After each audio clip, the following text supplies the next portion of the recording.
Breaking news, you will be shocked.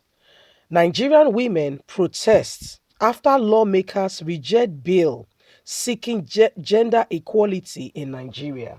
So the woman must be under, must never be anybody to become. I mean, in the whole world, we're talking about gender equality, meaning that if a man and a woman, say for instance, both of them are doctors, if the man is receiving 100,000 naira, the woman should be receiving 100,000 naira. But should I tell you what's going on in Nigeria? Okay, especially in politics. If the man's salary, for instance, says 250,000, for instance, the woman will be either 200 or 150. The same job, yes. The same time, yes. The same job description, yes. But why can't the woman also get the same amount? That's the big question ongoing. Now, lawmakers in today's 21st century, they passed a bill that what is good for the gangas should be good for the goose. What is good for the goose should be good for the gangas, and so women should also get equality in terms of payment and equality all round. And the men, because they are more in Senate and House of Rep, they voted no. The woman should be under. So women are protesting. Nigerians, what do you think? Let's get all the details. Scores of women protest on Wednesday at the National Assembly against the rejection of bill seeking gender equality in the country.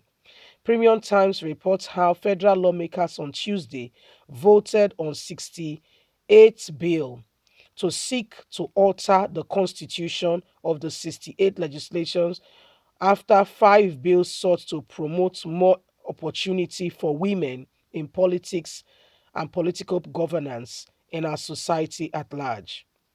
All 5 bills were rejected. One of the bills sought to guarantee citizenship to foreign born husbands of a Nigerian woman already a Nigerian man or already a Nigerian man born wife is automatically a Nigerian citizen. But if a Nigerian woman marries a foreign man, the man is not a citizen, like it is in other nations of the world.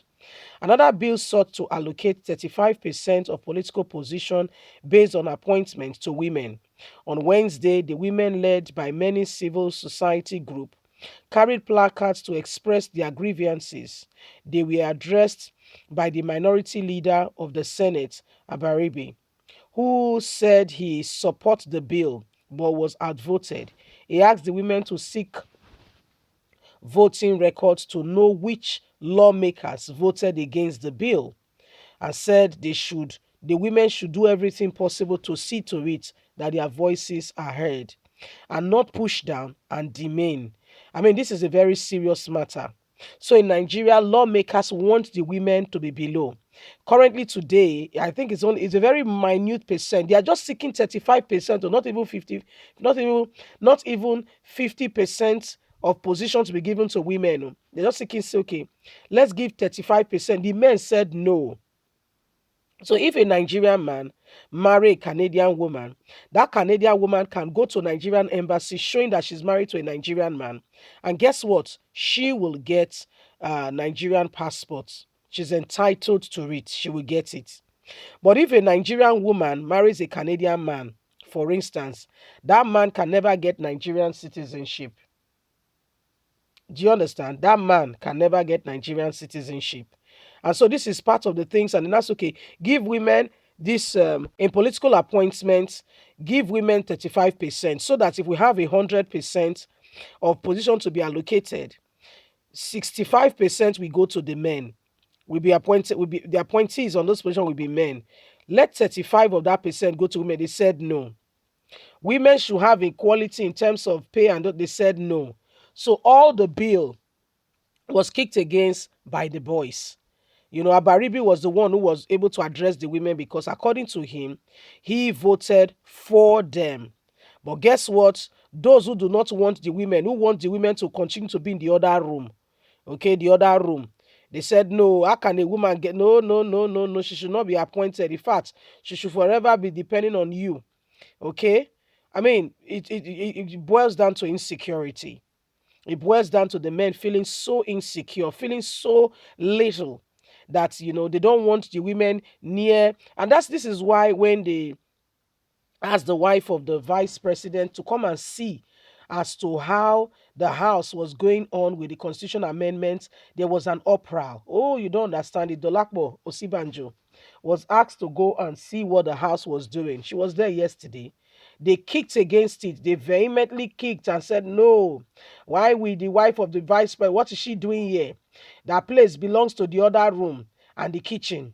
The other room, that's how Buhari, if I'm saying that, that's what the way Buhari addressed his wife some time ago when he was talking to Nigerians, that Aisha belongs to the other room and the kitchen and should have nothing to do with governance.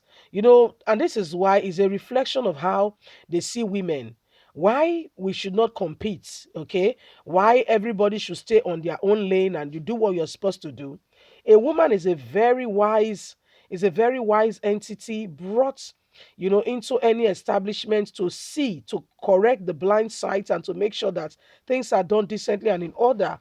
To a large extent, they see the women, they become like a threat.